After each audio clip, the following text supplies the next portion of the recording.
In the darkened streets of New York, where the hum of the city never sleeps and shadows hold secrets older than the skyscrapers themselves, two men were quietly shaping the underworld. One was a genius who played the world like a chessboard, orchestrating outcomes invisible to everyone else. The other wielded fear and precision like a weapon, enforcing rules that few dared challenge. Their names were whispered in smoky rooms and back alleys: Arnold Rothstein, the Brain, and Umberto Anastasia, Lord High Executioner. Tonight you'll step into their world where power, ambition, and danger collide, and drift through a tale of cunning, loyalty, betrayal, and the ruthless pursuit of control. The streets of New York in the late 19th century were alive with a restless energy, the kind that thrummed beneath your feet and whispered through the alleys. You could feel it if you walked down Canal Street or wandered through the teeming crowds of the Lower East Side. The air smelled of coal smoke, fried dough, and a faint, persistent tang of the river that never seemed to stop moving. It was in that city, a city that was always awake even in the dark hours before dawn, that Arnold Rothstein took his first steps toward the destiny that would earn him the title of the Brain. Arnold was not born into privilege, but he was born into observation. From a young age, he noticed the nuances of human behavior, the subtle twitch of an eye when someone was lying, the hesitation in a man's step when he was uncertain. His father, a modest businessman with a keen eye for numbers, recognized early on that Arnold had a mind unlike other children. He was quiet, calculating, never satisfied with just the surface of things. At 5, he could read the numbers in his father's ledger with uncanny accuracy. By 10 he understood the odds at the neighborhood card tables better than most men twice his age. He wandered the streets with the ease of a local, though he came from a family that valued education above the streetwise cunning. Yet it was in the streets that Arnold truly began to learn his craft. Watching the gamblers in the saloons, he saw patterns, weaknesses, and the invisible threads that tied luck and human folly together. The men and women who thought they could outwit fate were often blind to the rules Arnold instinctively understood. By adolescence, Rothstein's fascination with games of chance had grown beyond mere amusement. He began to dabble in the underground gambling halls, the ones where the clink of coins and the shuffle of cards mingled with smoke and whispered conversations. Here, in dimly lit rooms with peeling wallpaper and chipped tables, he observed the world of adults with all its hidden hierarchies and secret codes. He learned to measure risk not by fear, but by calculation, by observation, and by understanding what others could not see about themselves. He noticed, for example, that desperation and greed were predictable forces. A man down to his last few coins would often make irrational decisions, and Arnold made note of it. A man flush with winnings, blinded by his own success, would fall into patterns that were as predictable as the turning of a tide. And yet, Rothstein's genius was in seeing past both. He understood the rare moments when someone might act against their own logic, and he could exploit that with precision. At home, Arnold's life was structured, orderly, and marked by the careful guidance of his parents. Yet he found a different world beyond the threshold of his family's modest apartment, a world that moved to the rhythm of the street, of instinct and daring. He began practicing subtle manipulations, not of brute force but of persuasion and probability. He would trade small favors, place minor bets with friends, and notice how influence could bend outcomes in ways that brute strength never could. By the age of 16 he was no longer merely a boy observing adults. He was an active participant, quietly gathering knowledge and experience that would later serve as the foundation of his empire. The city itself seemed to shape him. The clamor of horse-drawn carriages on cobblestone streets, the distant whistle of ferries along the East River, the constant hum of conversations in languages he sometimes could not even understand, all of it imprinted upon him a sense of rhythm, of timing, and of cause and effect. Everything had a pattern if you looked close enough, and Arnold had the patience and the curiosity to look. Even in the night, New York did not sleep, and neither did Arnold's mind. He would lie in bed, listening to the soft footfalls on the stairs outside his room, the occasional shout from the street below, the distant wail of a train. In those hours, he plotted and calculated, rehearsing scenarios, considering probabilities, imagining the moves he might one day make. These quiet hours were as essential to him as any classroom lesson. While other boys dreamt of adventure or fame, Arnold dreamed of understanding. The kind of understanding that gave a man power over the whims of chance and the unpredictability of others. His youth was not without guidance from mentors either. There were older men in the neighborhood, figures of quiet influence and discreet authority, who recognized his intellect and allowed him to observe, to learn, to test his theories in small, controlled ways. They taught him that knowledge itself could be as valuable as gold, and that patience and timing were weapons more powerful than fists or firearms. He absorbed these lessons eagerly, never impatient, always calculating, always watching. By the time he reached his late teens, Rothstein's reputation as a sharp, clever, and unusually perceptive young man had begun to circulate quietly in the corners of New York's gambling underworld. He was not yet the brain, but the seeds had been sown. He understood the nature of risk and reward, and he knew that most people only saw one side of a coin, the side they wished to see. Arnold had learned to read both sides, and that skill would one day place him in the rarefied heights of power, far above the men who had thought themselves untouchable. And so the early streets of New York molded him, a city of noise, opportunity, and danger. The boy who had once studied the patterns of human behavior with innocent curiosity was slowly becoming the man who would manipulate those patterns for gain, for influence, and ultimately for a kind of legacy that history would remember. Even now, as he wandered those streets, the city's pulse thrummed in rhythm with his own mind, a mind always awake, always calculating, always plotting the next move. It was here, in these first years of observation, calculation, and subtle experimentation, that Arnold Rothstein began the quiet crafting of the persona that would one day earn him his notorious title, the Brain. A man who understood that in the streets of New York, luck was fleeting, but strategy, cunning, and patience could make a lifetime of fortune seem inevitable.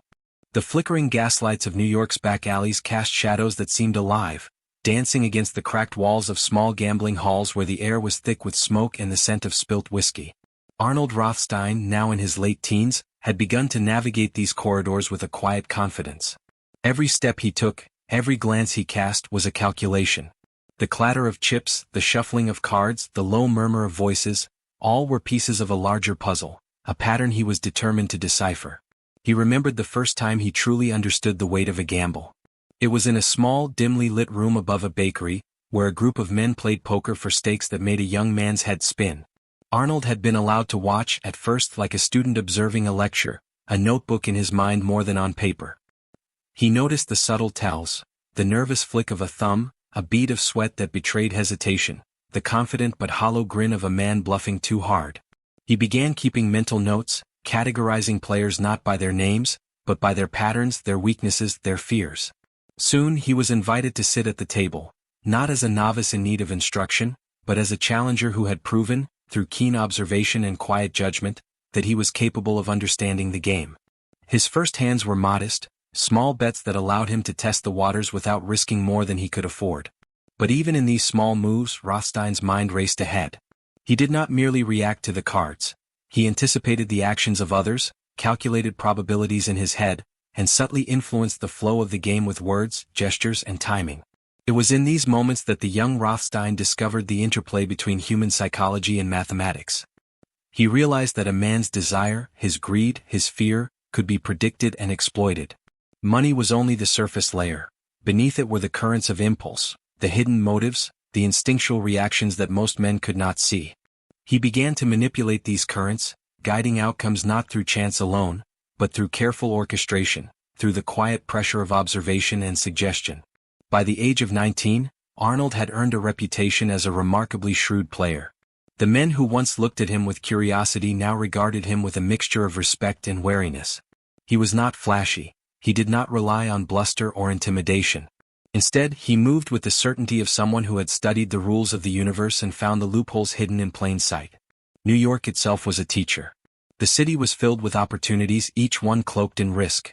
Street vendors, shopkeepers, laborers, and the occasional rich socialite, each was part of a web, and Arnold had a knack for seeing the connections. He understood that power did not merely lie in brute force or even wealth alone, but in the ability to read people, to anticipate their desires and fears, and to influence their choices without them even realizing it. He also began to understand the importance of timing. In gambling, as in life, a moment could change everything. A second too soon or a second too late could be the difference between a fortune gained and a fortune lost. He honed his patience, learning to wait for the perfect opening, to act decisively when the odds were overwhelmingly in his favor, and to retreat without hesitation when the risks outweighed the potential gains. But Rothstein's education extended beyond the poker table. He began forming subtle alliances with influential figures in the city, men who controlled information, men who had access to the flow of money, men who could open doors that were otherwise barred.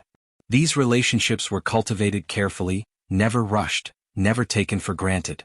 Each handshake, each nod, each small favor exchanged was part of a larger network he was quietly constructing, a network that would later serve as the backbone of his empire. And yet, he never lost sight of the human element. For all his strategic thinking, Arnold remained fascinated by people. Their contradictions, their vulnerabilities, their fleeting moments of irrationality. He observed them not with malice, but with curiosity, as though the world were a living game board and every player was a piece moving according to both visible rules and invisible impulses. Night after night, Arnold walked the streets of New York, returning from the gaming halls to the quiet of his room, where he reviewed each hand, each interaction, each outcome in meticulous detail. The city hummed beneath him, the distant clip-clop of horses on cobblestones, the muted shouts of street vendors, the occasional wail of a foghorn along the river.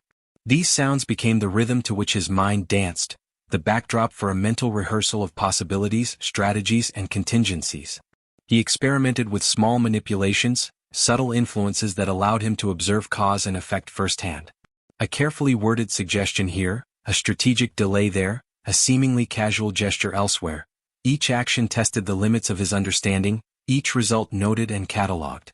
In time he began to see the city itself as a chessboard, the people upon it as pieces whose movements could be anticipated, nudged, or redirected according to his design. The young Rothstein's reputation continued to grow quietly, under the radar of the city's more brazen criminals and gamblers. He was not yet a kingpin, not yet the brain, but the foundations of that persona were being meticulously laid, brick by brick, hand by hand, observation by observation. He understood that to rise above the chaos of New York streets, he needed more than skill at cards. He needed influence, foresight, and a mastery of human nature that few men possessed. And in these early years, as he moved through the dimly lit gambling halls, past the smoke and chatter, past the clink of coins and the rustle of cards, Arnold Rothstein began to see the contours of a life that would one day be legendary. He was learning to play not just the games in front of him, but the larger game of power, of control, of legacy.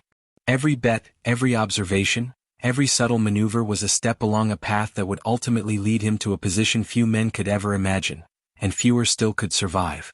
By the early 1920s, New York had become a city of endless possibilities, a metropolis where fortunes were made and lost in a single night, and where opportunity lurked around every shadowed corner. The streets buzzed with the pulse of ambition, and among them, Arnold Rothstein moved with a quiet confidence, the kind of presence that drew attention without demanding it. He was no longer merely a clever teenager with a knack for cards, he was a man beginning to wield influence in ways that others could sense but never fully grasp. Rothstein understood the city as a network, a living organism of commerce, politics, and vice. Every gambler, every merchant, every official, and every crook was a thread in that web, and he had the rare talent of seeing how those threads connected, which could be manipulated, and when a single tug could cause an entire section to ripple. Unlike many of his contemporaries, he relied not on brute force or intimidation, but on strategy, foresight, and an unerring sense of timing.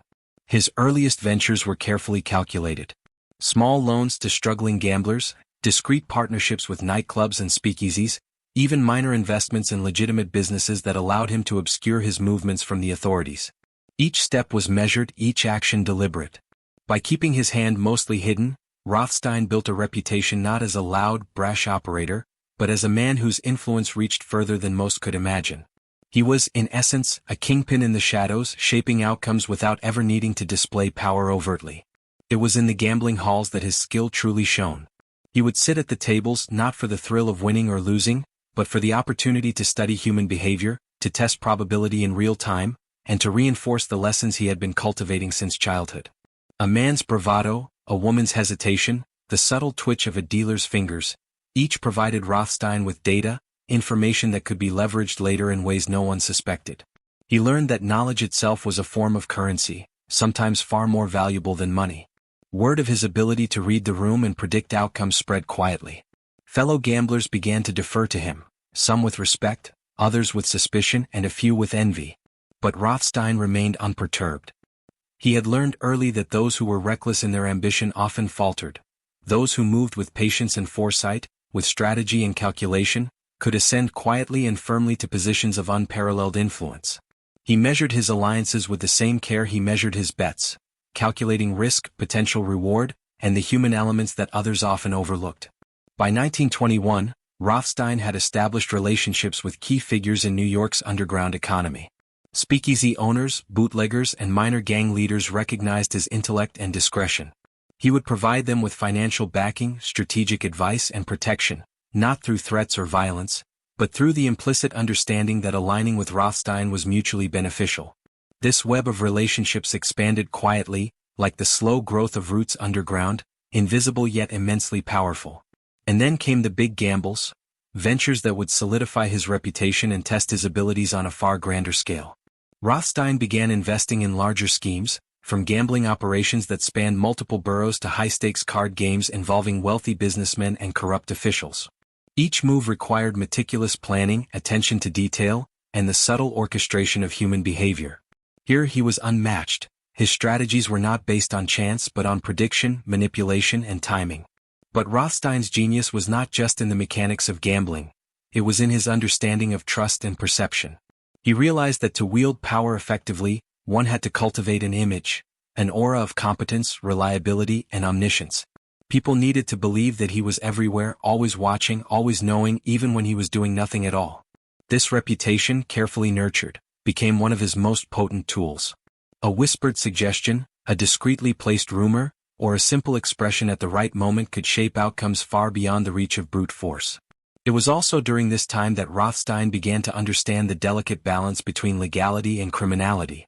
He invested in legitimate enterprises not merely to launder funds, but to create layers of protection and social credibility. A successful businessman on the surface, a strategist in the shadows. This duality allowed him to move through New York society with confidence, while manipulating the underworld with precision.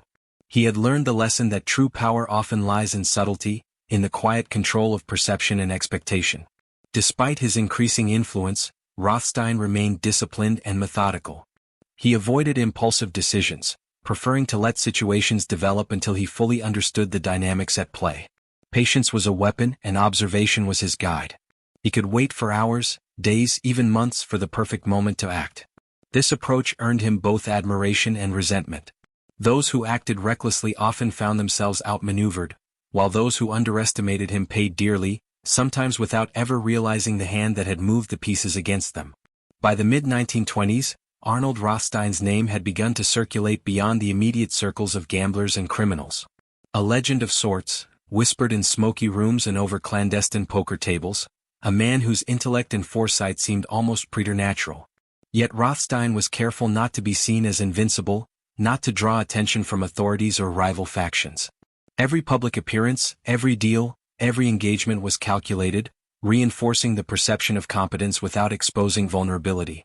And in the quiet moments, when the city's pulse slowed in the early hours of the morning, Rothstein would retreat to his study, reviewing accounts, analyzing interactions, and imagining the possibilities that tomorrow might bring. The streets outside were silent but alive with potential. Each sound, a distant train whistle, the creak of a boardwalk, the occasional bark of a street dog, was part of the city's rhythm, a rhythm he had learned to interpret and incorporate into his strategies. It was during these years that the transformation from astute observer to master strategist was completed. Rothstein had honed the skills of prediction, manipulation, and strategic alliance to a fine edge. He had cultivated the patience to wait for perfect opportunities and the insight to exploit the weaknesses of others.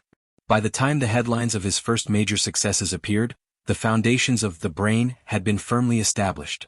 A man whose intellect, foresight, and calculated audacity would shape the very nature of crime in New York for decades to come. The summer of 1919 in New York carried a heat that seemed to press down on the city's streets, thick and relentless, leaving sweat on foreheads and a restless energy in the air. Baseball was more than a sport, it was a national obsession, a theater of dreams where millions hungered for heroes, victories, and the thrill of competition.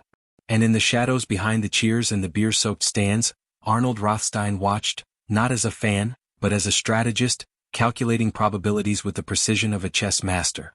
Rothstein had been quietly observing the game, understanding the players, and noting the patterns that went beyond athletic skill. He understood that people, men in this case, were fallible, susceptible to greed, desperation, and influence. And so, the idea began to take shape. A gamble unlike any other, a manipulation so audacious that it would reverberate through history, the fixing of the 1919 World Series. He moved carefully, deliberately, like a conductor preparing an orchestra. First, he identified the players most likely to be swayed, men whose circumstances made them vulnerable. Those in debt, those with gambling addictions, those hungry for quick wealth. Then, through intermediaries, he approached them with offers they could scarcely refuse, subtle in their presentation but heavy in implication. It was not mere bribery, it was strategy, persuasion, and observation in perfect balance. Rothstein understood the psychology behind each decision, anticipating reactions and counter-reactions before they occurred. As the first games of the series commenced, Rothstein maintained a discreet distance, observing without interference, calculating without revealing himself. He watched the movements of players, the tension in the clubhouse, the excitement of fans, and the ebb and flow of the game itself. Every pitch, every swing, every decision on the field was a piece of a complex puzzle, and he was the one holding the pieces in his mind, arranging them into a pattern that would serve his plan. And then, the subtle influence began to take effect. Games were lost and won not merely by skill, but by decisions that seemed natural yet were carefully guided. A missed catch here, a wild pitch there. Small anomalies that would add up to the outcome Rothstein had envisioned. It was a testament to his understanding of human behavior and probability, how greed and desire could subtly bend the will of a man, even one trained in athletic discipline. The tension in the city was palpable. Newspapers carried headlines of close games, controversies, and surprises, while Rothstein remained a shadowy figure behind the scenes. He was never seen making threats or issuing commands. His influence was invisible, like the wind that moves leaves without anyone noticing. Yet the results of his orchestration became apparent in the final tally of victories and defeats. The series ended in the way he had planned, not by chance but by careful manipulation of human weaknesses. And yet, even as he achieved what few would dare attempt, Rothstein remained cautious. He knew that success carried risk, that attention could be dangerous, and that the underworld was a world of shifting alliances and hidden threats. The aftermath of the series required careful navigation, the delicate management of perception, and the maintenance of alliances that had made the plot possible. Rothstein had learned early that the greatest power lies not merely in action, but in discretion, in ensuring that victories are enjoyed without revealing the hand that made them possible. In the following months, Rothstein's reputation as a strategist, as a man who could manipulate circumstances with an almost supernatural precision, spread quietly through New York's gambling and criminal circles. He was now a figure of awe and caution, a man whose mind had orchestrated one of the most audacious manipulations in the history of American sport. The moniker "The Brain" began to circulate, whispered in saloons and backrooms, a title earned not through violence or ostentation, but through intellect, observation, and careful planning. Yet beneath the calm exterior, Rothstein continued to refine his skills, to observe, to anticipate, and to plan. He understood that success in one domain, no matter how brilliant, was only a prelude to the challenges ahead. The world was full of men equally ambitious, equally cunning, and the city itself was a constant test of strategy and adaptability. Each victory in the series was a lesson, each subtle manipulation a proof of concept, each observation a data point for the complex calculations that would guide him for years to come. And so, in the sultry summer heat of New York, amidst the roar of the crowds and the inked pages of sports columns, Arnold Rothstein solidified his place as one of the most formidable strategists of his era. He had played the greatest gamble of his young career, not with cards, dice, or chips, but with men's ambitions, weaknesses, and desires, and in doing so, he had forever etched his name into the annals of history. The city continued to pulse around him, unaware of the invisible hand that had guided one of its most celebrated spectacles, while Rothstein, ever observant, prepared for the next game, the next opportunity, the next move in a life defined by intellect, strategy, and the mastery of chance. The summer heat had faded, replaced by the crisp edges of early autumn, but the reverberations of the 1919 World Series still hummed through New York. Arnold Rothstein moved through the city with an almost imperceptible aura of authority, a quiet force that was felt rather than seen. He was no longer merely a participant in the games of chance. He was a master of the system, a man whose intellect allowed him to bend the chaotic rhythms of human ambition to his will. Rothstein understood that the aftermath of such a monumental gamble required more than celebration or complacency. Each victory brought scrutiny, envy, and risk.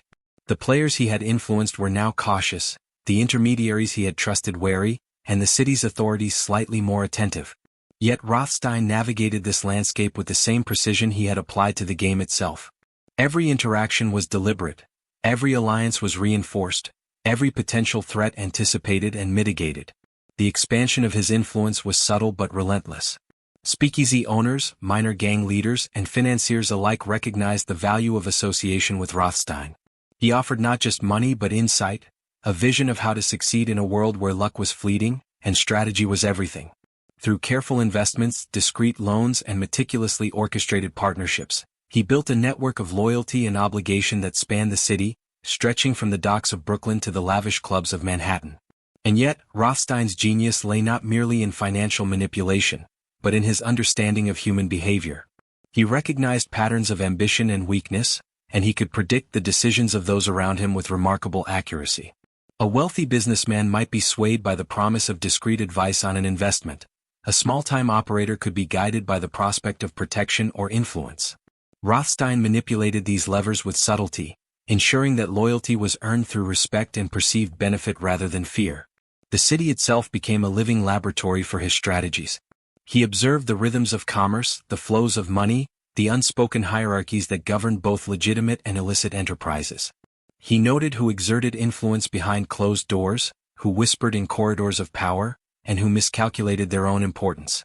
Every observation added to a mental map of New York's underworld, a network of relationships, vulnerabilities, and opportunities that Rothstein could exploit when the moment was right. It was during these years that Rothstein's public image began to crystallize. To the casual observer, he appeared as a refined businessman, a man of taste and discernment, moving through society with an air of understated competence. But beneath this veneer lay the calculating mind of a strategist, capable of orchestrating outcomes far beyond the reach of ordinary men. His reputation as the brain was solidified not by flamboyant display, but by the quiet, unmistakable evidence of his influence. Deals completed, debts settled, fortunes shifted, and lives subtly redirected. Rothstein's relationships within the underworld grew increasingly sophisticated. He forged connections with key figures, not as a subordinate or a competitor, but as a trusted partner whose counsel was valued and whose presence commanded respect. These relationships were maintained through subtle demonstration of intelligence, reliability, and foresight. Every interaction was a negotiation, every favor a calculated investment in long-term advantage. And yet he remained cautious. Rothstein knew that power in the underworld was precarious. Alliances could crumble and fortunes could be destroyed by a single miscalculation or betrayal. He kept a close eye on the city's political landscape, understanding that influence over law enforcement, judges, and local officials was as crucial as dominance in gambling halls and speakeasies. Subtlety, discretion, and patience were his shields, allowing him to operate effectively while remaining largely invisible to those who might oppose him. By the mid-1920s, Rothstein had transformed from a brilliant strategist of small games into a formidable force within New York's criminal and financial spheres. He had cultivated the respect, fear, and admiration of a wide network, and his influence extended into corners of society where most men dared not venture.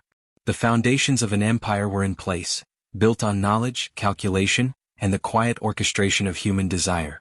It was during this period of consolidation that Rothstein first encountered whispers of other ambitious figures rising in the shadows of the city, men whose methods were different, whose ambition was raw and unrefined, but whose presence could not be ignored. These individuals, operating with violence and direct action rather than calculation and subtlety, would eventually intersect with Rothstein's carefully ordered world. Yet for now he observed them as he observed the world itself, patiently, analytically, waiting for the right moment to engage. In the quiet hours, when the city settled into its nocturnal rhythm, Rothstein would review the outcomes of the day. The hum of distant traffic, the occasional shout from a street corner, the soft rustle of leaves in the parks, all formed a backdrop for the meticulous cataloging of events and strategies. He considered every decision, every conversation, every subtle shift in allegiance. The city was alive with possibilities, and Rothstein's mind, ever alert and calculating, moved through them with the precision of a master chess player. By the close of this chapter in his life, Arnold Rothstein had achieved a balance that few men could comprehend. He had leveraged intellect over force, observation over impulse, calculation over luck. He had expanded his influence quietly but firmly, laying the groundwork for an empire that would endure, evolve, and intersect with figures who, in their own way, would define the criminal underworld of mid-20th century America. Rothstein's story was far from complete, but the blueprint of his genius was clear. A life built not on brute strength or luck alone, but on foresight, strategy, and the patient manipulation of opportunity. In these early years he had mastered the art of influence, the mechanics of human behavior, and the delicate balance of risk and reward, a foundation that would carry him into the next stages of power, conflict, and the complex interplay with others who sought dominion over New York streets.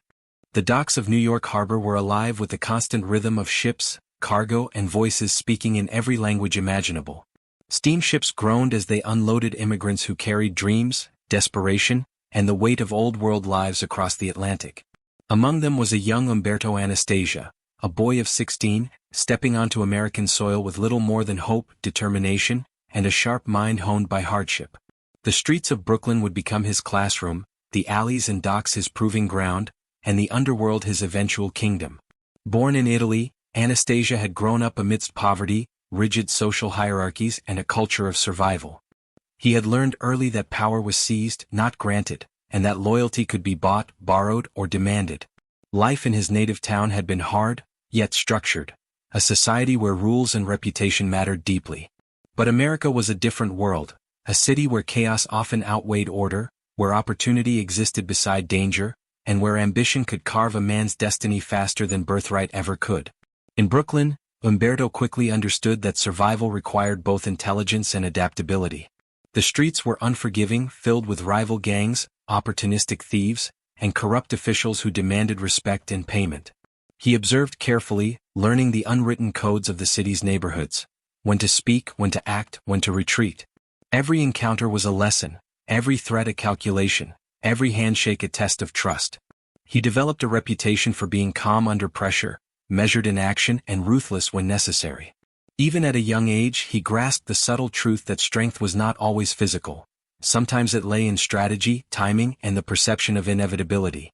Umberto's first forays into crime were modest: messenger work, running errands for local operators, small-time thefts, and protection jobs. Each task honed his understanding of human behavior, network building, and the leverage of intimidation. He learned quickly that loyalty was fragile and betrayal could be deadly. He became skilled at reading people, anticipating their moves, and exploiting weaknesses with precision. Unlike many who relied on sheer brute force, Umberto combined instinct with observation, developing a reputation for efficiency and discretion. It was in these formative years that Anastasia became aware of the hierarchy of power in New York's immigrant neighborhoods. Italian gangs had carved out territories, dominated certain industries, and enforced rules with an iron hand. While others saw threats, he saw opportunity, an opening to rise within the ranks, to distinguish himself among the countless young men seeking fortune and influence. He understood that violence was a tool, a currency, but not the only path to authority. Strategy, loyalty, and timing mattered as much as any gun or knife. By his early 20s, Umberto had established a foothold within a local crew. He earned respect not only for his readiness to act decisively when necessary but also for his ability to maintain discretion. He became the man other men could trust to handle delicate operations, the one whose judgment and precision meant success and survival. He was efficient, calculating, and unflinching, a combination that earned him the moniker Lord High Executioner, in whispered conversations among rivals and allies alike, though the title would gain prominence only in the years to come. Anastasia's rise was punctuated by encounters that would shape his understanding of power and loyalty. He witnessed betrayal, bribery, and the consequences of overreach. He learned that alliances could be fleeting, that influence depended as much on perception as on action, and that fear and respect were intertwined currencies in the underworld. Each lesson refined him, preparing him for the brutal efficiency that would later define Murder Incorporated. The city itself, with its ceaseless energy, became both a playground and a proving ground. The alleys, docks, and tenements of Brooklyn tested his cunning. The corridors of corrupt politics and businesses taught him leverage and negotiation. The ever-present tension between immigrant communities and established powers sharpened his awareness of societal dynamics. Through it all, Umberto observed, learned, and adapted. He understood that the streets were a game, and he was a student who had quickly become a formidable player. As he matured, Anastasia began to identify gaps in the existing power structures, opportunities where influence could be expanded, debts could be collected, and authority could be consolidated. He did not act recklessly. Every move was calculated, every decision informed by the knowledge that a single mistake could be fatal. Patience and timing were as essential as aggression, and he mastered the delicate balance between action and observation, between opportunity and risk. By the mid-1920s, Umberto Anastasia had transformed from a young immigrant struggling to survive into a respected, feared, and effective operative within Brooklyn's criminal landscape. He had cultivated loyalty, honed his instincts, and built a foundation that would serve him in the coming years as alliances shifted, rivalries intensified, and the stakes of power rose ever higher. Little did he know the world he was entering, one of intricate schemes, calculated manipulations and deadly rivalries, would eventually intersect with figures like Arnold Rothstein. Men whose methods differed but whose goals overlapped. Influence, wealth, and control over the chaotic, unforgiving streets of New York. And when their paths finally crossed, the underworld would feel the combined weight of intellect and execution, strategy and force, brains and blade. Brooklyn in the 1930s was a city of shadows, where the streets whispered secrets and the hum of clandestine activity never ceased. The Prohibition era had transformed ordinary neighborhoods into zones of opportunity, danger, and relentless ambition. It was here, amid speakeasies, illicit breweries, and the hum of a population eager for both profit and protection, that Umberto Anastasia honed his reputation as a man whose efficiency was matched only by his ruthlessness. Anastasia had long recognized the value of structure in the chaos of criminal enterprise. While many gangs operated on impulse or fleeting alliances, he envisioned something more formidable, a coordinated organization that could enforce contracts, collect debts, and eliminate threats with precision. He understood that fear alone could not sustain power. Respect and efficiency were equally critical. Thus began the quiet emergence of what would later be known as Murder Incorporated, a syndicate that operated like a well-oiled machine beneath the city's bustling surface. His early crews were small, disciplined, and rigorously loyal. Each man was chosen not merely for muscle but for reliability, discretion, and understanding of the unspoken rules. Anastasia instilled a code of conduct, emphasizing professionalism and execution. A hit would be completed swiftly and cleanly, debts collected with authority and subtlety, influence maintained with strategy rather than brute force alone. The operation thrived because of these principles: unpredictability, efficiency, and meticulous attention to detail. Anastasia's intelligence was apparent in how he balanced violence and diplomacy. He understood that outright aggression without context could draw unwanted attention from law enforcement, rival factions, and public scrutiny. Every decision was weighed. Would striking now yield long-term gains, or would patience and observation yield a more significant advantage? This strategic approach distinguished him from the many impulsive gangsters who relied solely on brute force. The underworld responded in kind. Rivals learned quickly that Anastasia's reputation was no exaggeration. Even minor offenses against his organization were met with swift consequences, demonstrating both power and the chilling precision with which he operated. Yet Anastasia avoided unnecessary attention. He did not seek fame, only effectiveness. His presence was felt, his influence respected, and his strategy feared. Prohibition provided the perfect cover and fertile ground for expansion. Speakeasies needed protection. Bootleggers required oversight. Anastasia, through discreet connections and strategic enforcement, inserted his network into the flow of illicit trade, subtly manipulating outcomes, guiding decisions, and, when necessary, eliminating obstacles. Through this, Murder Incorporated grew, not in size alone but in influence. A web of operatives capable of operating across boroughs, executing contracts with efficiency, and maintaining discretion. Even as his power grew, Anastasia continued to study the human element. He observed loyalty and betrayal, weakness and ambition, and he learned to exploit these traits with surgical precision. Men who underestimated him often paid with their fortunes or their lives. Those who aligned with him found protection, opportunity, and advancement, but only if they proved reliable. Every interaction, every engagement, every subtle gesture was a lesson in control, strategy, and the often blurred line between survival and dominance in the criminal underworld. By the late 1930s, the syndicate had become an institution in itself. Murder Incorporated was known in whispered conversations across New York, an organization capable of enforcing contracts, consolidating power, and maintaining order in the shadowed corners of the city. Anastasia's efficiency and precision made him indispensable, not only to his operatives but also to the larger network of crime syndicates that relied on his discretion and reliability. Yet even at the height of his influence, Anastasia remained vigilant. He knew that success was a precarious balance, that power could shift in an instant, and that alliances, no matter how seemingly solid, were fragile. He maintained a watchful eye on both allies and adversaries, understanding that foresight and adaptability were as crucial as strength and fear. Each decision was a test, each maneuver a calculated measure of risk and reward. In the midst of this growing empire, whispers began to circulate about the more subtle powers at work in the city. Figures like Arnold Rothstein, men whose methods were less overt but whose influence ran deep. Anastasia noted them, studied them, and acknowledged that their existence could alter the dynamics of power. While he relied on execution and direct action, Rothstein relied on strategy and manipulation. The city was a chessboard, and both men were master players, moving unseen pieces, preparing for a confrontation that would eventually ripple through New York's underworld. By the end of the 1930s, Anastasia had solidified his reputation, a man of fearsome efficiency, strategic foresight, and unwavering loyalty to those who earned it.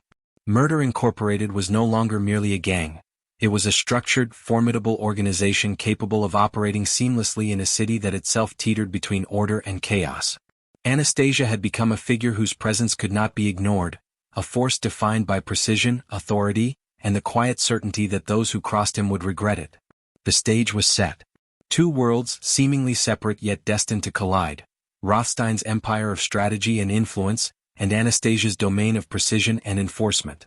Both men would shape New York's criminal landscape in ways few could anticipate, leaving legacies intertwined with ambition, cunning, and the shadowed rhythms of a city that never truly slept. New York in the early 1940s was a city of contrasts. Glittering high-rises cast shadows over narrow alleys, speakeasies thrived alongside legitimate businesses, and ambition often collided with desperation.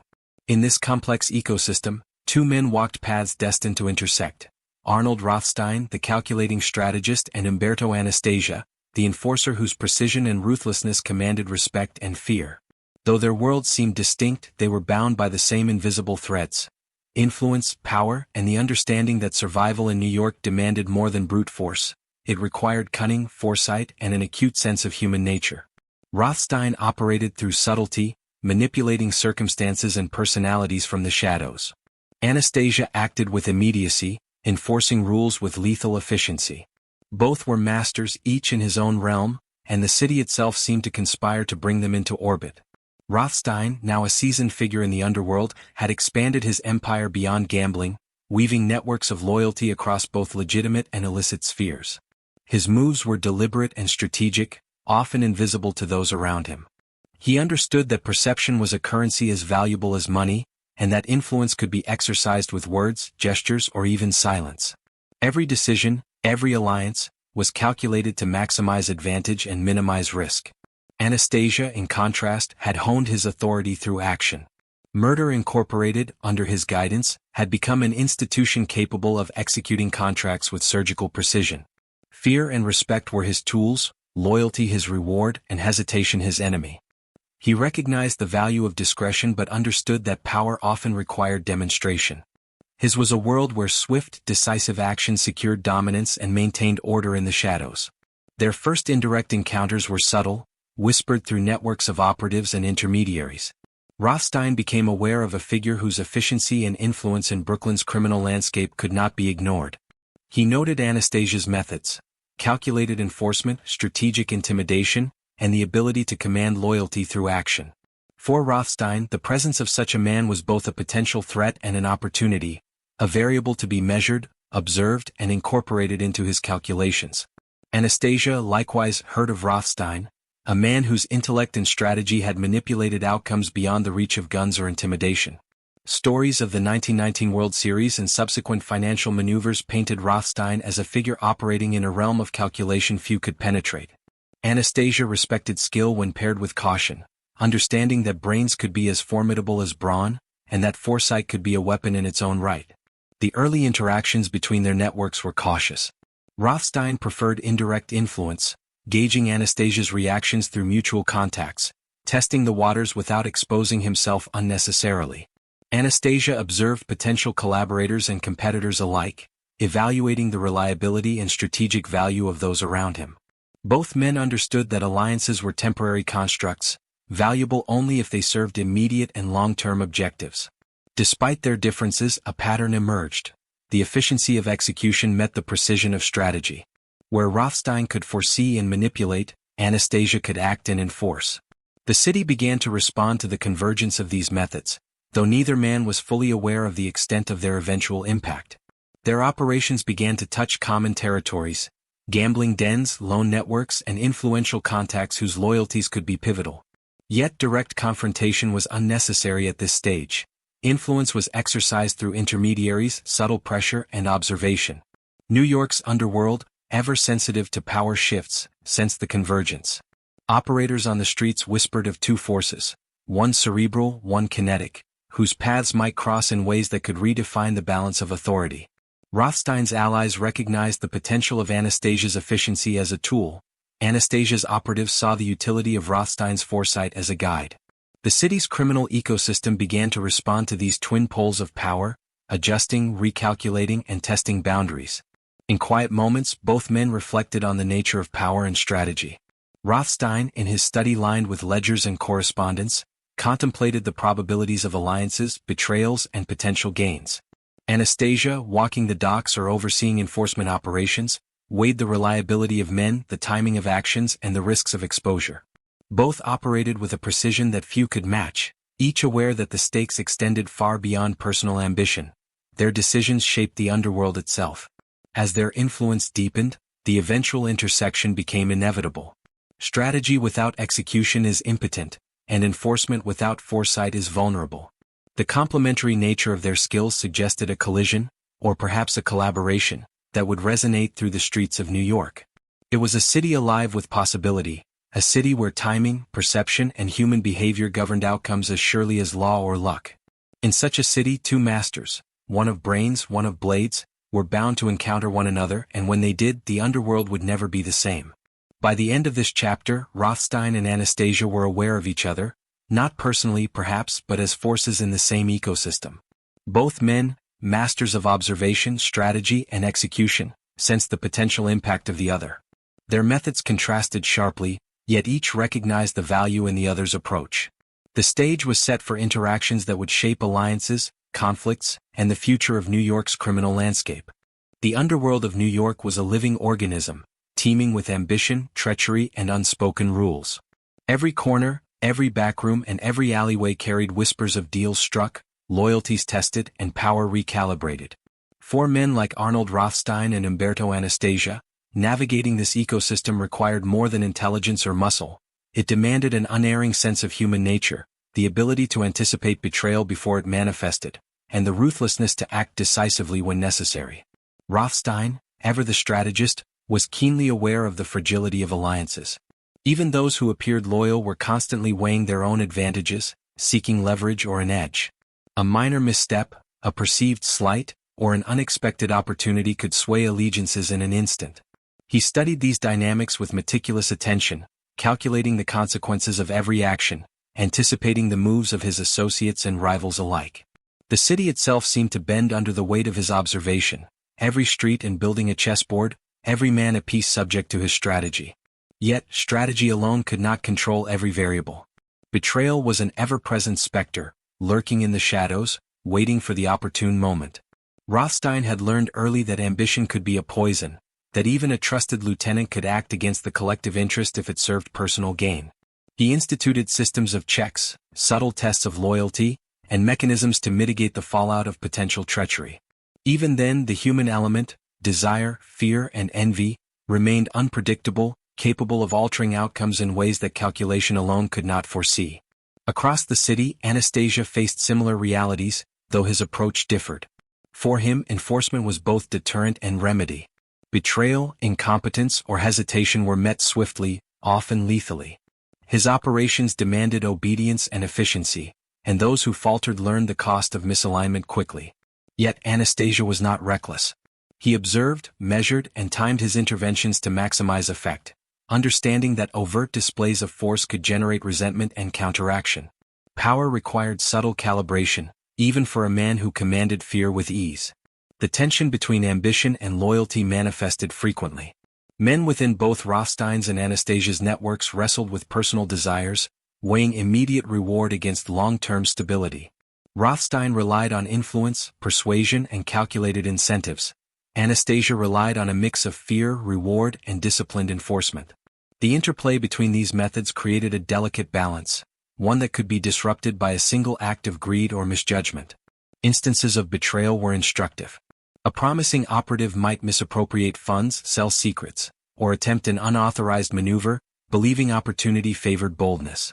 Rothstein, upon detecting such infractions, would respond not with overt violence, but with carefully orchestrated consequences, preserving authority while signaling the dangers of disloyalty.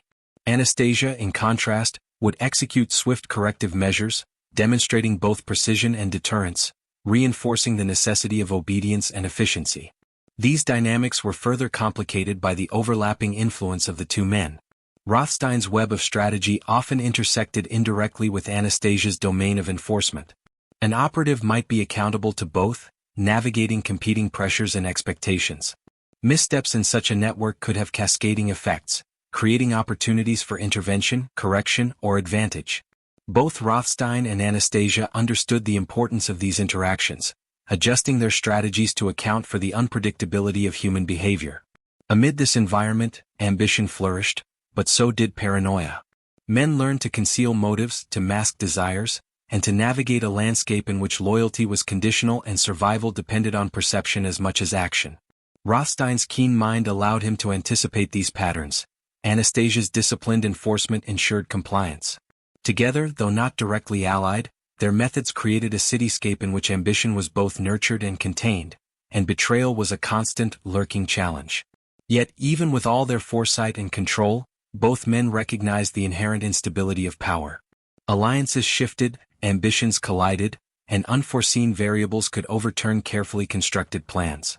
Rothstein and Anastasia thrived in this environment not by eliminating risk entirely, but by mastering it, by understanding that in a city fueled by ambition and desire, control was always provisional, contingent, and hard-won. By the end of this chapter, the landscape of New York's underworld was a tapestry of intertwined ambitions, calculated moves, and cautious alliances. Rothstein and Anastasia had established their domains, but the constant tension between loyalty and betrayal ensured that neither could ever fully relax. Power was both a prize and a responsibility, requiring vigilance, calculation, and the willingness to act decisively when the human element threatened to upset the delicate balance. In this world, ambition drove men forward, betrayal tested their mettle, and only the most perceptive, disciplined, and ruthless could survive and thrive. The winter of 1928 arrived with a biting chill that seemed to seep into the very bones of New York. The streets, slick with snow and ice, reflected the pale glow of gas lamps, casting long shadows that twisted and stretched across cobblestone alleys. Arnold Rothstein, now in his 40s, had reached the pinnacle of influence, a man whose intellect and strategy had shaped the criminal and financial underworld of the city. Yet even for a figure so formidable, the game of power was never without peril, and winter's frost heralded a change no calculation could prevent. Rothstein had become a legend. Whispers in smoky rooms, murmurs in gambling halls, and quiet recognition among the city's elite all spoke of his genius. The man who could orchestrate outcomes invisible to the untrained eye, manipulate rivals and allies alike, and bend fortune to his will. The Brain, they called him, and the name carried awe, respect, and fear. But legend often draws envy, resentment, and ultimately danger. In the weeks leading to his demise, subtle changes rippled through the city. Allies who had once deferred to his judgment grew restless, some lured by promises of greater reward, others suspicious of his omnipresence. Rivals watched closely, testing loyalties, probing for weakness. Rothstein, ever vigilant, noticed the shifting tides but could not anticipate the combination of circumstances that would converge on that fateful night. It began with a minor dispute, a financial disagreement ostensibly small, yet indicative of underlying tensions in the network of debts, loans, and obligations Rothstein had cultivated. A meeting was arranged, discreet and private, at a Manhattan club where Rothstein frequently conducted business. The ambience was familiar: low lighting, the soft murmur of conversation, the faint clink of glasses, and the warm aroma of tobacco and expensive spirits. Rothstein arrived with his usual composure, fully aware of the potential for treachery, yet confident in his ability to manage risk. The meeting commenced with polite conversation, the surface civility masking the undercurrents of suspicion and ambition. Rothstein listened, observed, and assessed, every word, every gesture, every pause, a data point in his constant calculation of human behavior. And yet, even his prodigious acumen could not account for the confluence of greed, misjudgment, and timing that would soon erupt into fatal consequence. Shots rang out with sudden, shocking violence. The club erupted in chaos, screams and confusion punctuating the air. Rothstein, struck multiple times, fell amidst overturned chairs and shattered glass. The man who had orchestrated some of the most complex manipulations in New York's history was gone, felled not by strategy, but by the unpredictable and lethal combination of ambition and opportunity. In an instant, the brain was silenced, his empire destabilized, and the city's underworld jolted into a state of uncertainty. The immediate aftermath was a storm of speculation, fear, and opportunism. Allies mourned quietly, wary of appearing vulnerable. Rivals adjusted swiftly, sensing openings to expand influence or seize control. Rothstein's methods, so reliant on observation and manipulation, had left no clear successor. The networks he had constructed were intricate but dependent on his oversight. For the first time, the systems he had built operated without their master, revealing both fragility and resilience in equal measure. In the days that followed, New York's underworld shifted like sand in a storm. Deals were renegotiated, debts reassessed, and loyalties tested. The vacuum left by Rothstein's death created a tense equilibrium. Alliances that had been stable under his guidance became uncertain, and ambitious figures maneuvered for advantage. Yet even in death, Rothstein's influence lingered. The strategies he had implemented, the networks he had shaped, and the subtle controls he had exercised continued to guide the city's underworld, a ghost of calculation echoing through the actions of those who survived him. The broader criminal ecosystem adjusted accordingly. Anastasia, observing the shifting dynamics, recognized both opportunity and risk. Rothstein's absence removed a cerebral strategist from the landscape, creating openings for more direct enforcement and aggressive expansion. Yet the void also highlighted the enduring power of strategy, the necessity of foresight, calculation, and the subtle manipulation of human behavior. Those who failed to account for these principles often overreached, suffering consequences as lethal as any enforcement action. Newspapers reported the event with cautious detail, hinting at connections, speculating motives, and chronicling the demise of one of the city's most enigmatic figures. The public, fascinated and horrified, consumed the story eagerly, unaware of the intricate networks, psychological insights, and strategic manipulations that had defined Rothstein's life. Foremost, it was a tale of violence and intrigue. For those within the underworld, it was a stark reminder of the precarious balance between intellect, power, and mortality. And yet, Rothstein's legacy endured. The principles he had mastered, anticipation, observation, subtle influence, continued to shape the decisions of surviving operators. His methods became a benchmark, a standard for those seeking to navigate the treacherous waters of New York's criminal and financial spheres. The man who had earned the moniker the Brain had been silenced, but his teachings, implicit in the structures he left behind, persisted, guiding and haunting the city's underworld alike. By the end of this chapter, the landscape had shifted irreversibly. Rothstein's brilliance, once a controlling force, was replaced by uncertainty, opportunity, and heightened tension.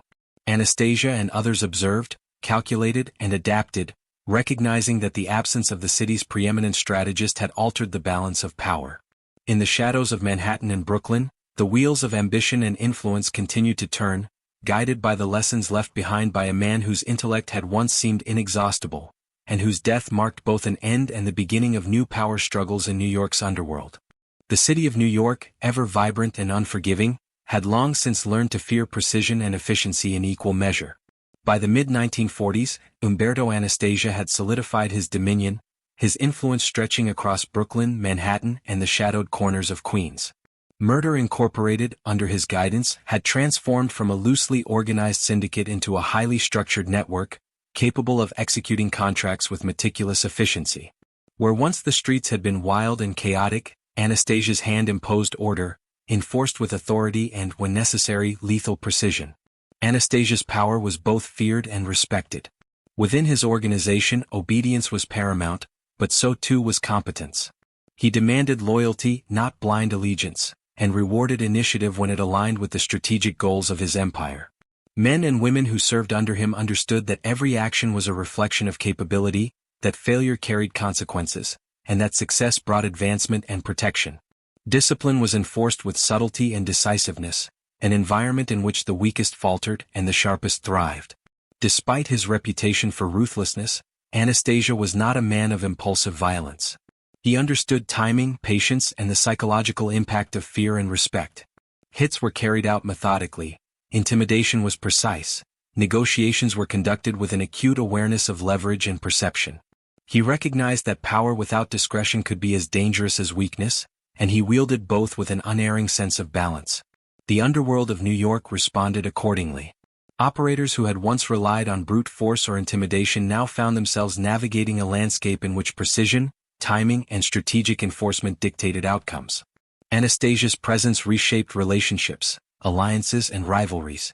His name became synonymous with efficiency and inevitability, a figure whose authority could not be ignored, whose judgment was rarely questioned, and whose reach extended into spheres both legitimate and illicit. Yet Anastasia's reign was not without challenge. Ambitious rivals, ambitious lieutenants, and shifting dynamics demanded constant vigilance. He learned to anticipate betrayal before it occurred, to recognize subtle signs of ambition that could threaten cohesion, and to act decisively when necessary. The mechanisms of Murder Incorporated were designed not only to execute contracts but also to maintain stability, enforce loyalty, and prevent internal fissures from becoming catastrophic. During this period, Anastasia also became acutely aware of the broader criminal landscape, including the legacies of figures like Arnold Rothstein. Though Rothstein was gone, the influence of his strategies persisted, and Anastasia recognized the importance of integrating foresight and planning into his operations. He began to blend direct enforcement with subtle strategy, combining action with anticipation and instinct with calculation. The result was a criminal empire that operated with an almost corporate efficiency, merging brains and blade into a single formidable force. The streets themselves reflected this new order. Criminal enterprises that had once been haphazard, unreliable, and vulnerable now operated under a regime of precision and oversight. Speakeasies, gambling halls, bootlegging operations, and illicit trades were coordinated through networks that Anastasia supervised, ensuring compliance, efficiency, and profitability. Those who attempted to circumvent the rules quickly learned the cost of miscalculation, while those who aligned with his vision thrived. By the early 1950s, Anastasia's empire had reached its zenith. His authority was absolute within his domain, his reputation unassailable, and his influence pervasive. He moved through the city with a quiet confidence, his presence felt without display, his decisions respected without question. Murder Incorporated was no longer merely an organization. It was a symbol of calculated power, a model of ruthless efficiency and disciplined execution. Yet even at this height, the inevitability of change loomed. Power in the underworld is rarely permanent. Opportunity breeds ambition, and ambition invites challenge. Anastasia was aware that every decision carried risk, that every ally was also a potential rival, and that the very structure he had built could be undermined if vigilance faltered. He remained attentive, calculating, and precise, understanding that the maintenance of power was as demanding as its acquisition. Anastasia's legacy was already taking shape. He had transformed the operations of Murder Incorporated into a template of efficiency, blending the threat of force with the subtlety of strategy. The city's underworld had adapted to his methods, and future generations of criminals would study his techniques, learning that control requires both action and insight, that power is most effective when wielded with intelligence and precision. By the end of this chapter, Umberto Anastasia stood at the pinnacle of his reign, a master of enforcement, strategy, and discipline. He had carved an empire from the chaotic streets of New York, imposing order through fear, respect, and efficiency. His domain was secure, his influence pervasive, and his authority unquestioned. Yet, as history would remind the city in the years to come, even the most formidable empires can be challenged, and even the most vigilant rulers are not invincible. The winter of 1957 arrived cold and unrelenting, settling over Manhattan with a quiet insistence that made the streets appear sharper, harsher, and less forgiving. For Umberto Anastasia, the city he had ruled with precision and fear was both sanctuary and stage. He moved through it with the calm confidence of a man who understood every angle, every shadow, every possibility.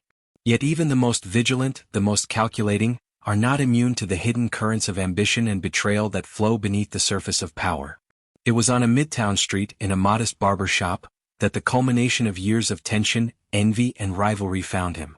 The ordinary routine, a haircut, a moment of quiet, masked the lethal choreography unfolding just beyond sight. Men whose loyalty had been assumed, associates whose ambitions had simmered in the shadows, and rivals whose patience had expired all converged in a single devastating act. Anastasia, the man whose discipline and ruthlessness had imposed order on chaos, was taken unawares. The shots were quick, brutal, and indiscriminate. Chaos erupted in the confined space, the sharp report of firearms echoing against tiled walls. The barber's chair, once a place of mundane service, became the stage for history's grim theater. Anastasia fell, struck down at the height of his power, a master undone not by strategy alone but by the volatile interplay of human ambition, secrecy, and lethal intent. His reign, so meticulously constructed, ended abruptly, leaving the city stunned and the underworld exposed. The immediate aftermath was both predictable and unpredictable. Murder Incorporated, stripped of its guiding hand, splintered into factions, the careful network of enforcement unraveling under the pressures of fear and opportunity. Rivals moved swiftly to claim territories, alliances fractured under suspicion, and the delicate balance of power that Anastasia had maintained collapsed. The underworld, once disciplined and orderly under his command, was now a storm of uncertainty, greed, and rapid recalibration. Yet, like Rothstein decades before him, Anastasia's influence endured beyond death. His methods, his insistence on precision, efficiency, and disciplined control, became a template for those who sought to navigate the treacherous landscape of organized crime. The lessons of his reign, both the successes and the miscalculations, were studied, remembered, and whispered in the corridors of power and shadow alike. Fear had been a tool, respect a currency, and efficiency a weapon. These principles, once embodied in a single man, were now embedded in the underworld itself. The city, ever indifferent, moved on. Newspapers chronicled the violence, speculated on motives, and painted the tale in stark black and white for the public. To them, it was simply another story of crime and consequence, of a notorious figure felled in a violent act. But to those who understood the intricate interplay of strategy, loyalty, and human behavior, it was a lesson in the fleeting, precarious nature of power, and a reminder that even mastery cannot fully shield one from the caprices of fate and ambition. In reflecting upon the lives of both Rothstein and Anastasia, one observes the interplay of intellect and action, strategy and enforcement, observation and execution. Rothstein, the brain, manipulated circumstances with subtlety, orchestrating outcomes invisible to the untrained eye. Anastasia, Lord High Executioner, imposed order through efficiency, precision, and decisive action. Together, though separated by time and approach, they defined the rules, boundaries, and possibilities of New York's criminal underworld in ways that few could rival. The streets they navigated, the alliances they forged, and the adversaries they faced were shaped by their respective strengths. Rothstein's genius lay in foresight, manipulation, and psychological acuity, Anastasia's in discipline, enforcement, and ruthless precision. Both achieved dominance, both commanded respect and fear, and both left legacies that continued to influence the structure, strategies, and hierarchies of organized crime long after their deaths.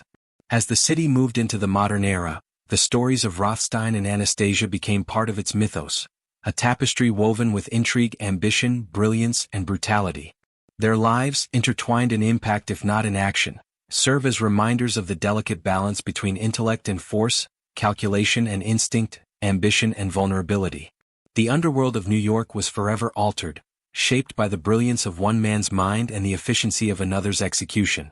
In the quiet that follows history, when the streets fall silent and the city's pulse softens in the early hours, one can imagine the ghostly presence of both men. Rothstein, plotting with unseen precision, and Anastasia, enforcing with cold efficiency. The lessons they imparted, whether through strategy or consequence, echo through the alleys, boardrooms, and shadows alike. They remind us that power is transient, mastery is fragile, and that legacy is defined not just by the lives one touches, but by the systems one leaves behind. Thus concludes the saga of Arnold Rothstein and Umberto Anastasia, a story of brains and blades, of strategy and enforcement, of ambition, loyalty, and consequence. 2 lives, 2 approaches, 1 city, and a legacy that continues to shape the narrative of crime, influence, and human behavior in New York and beyond.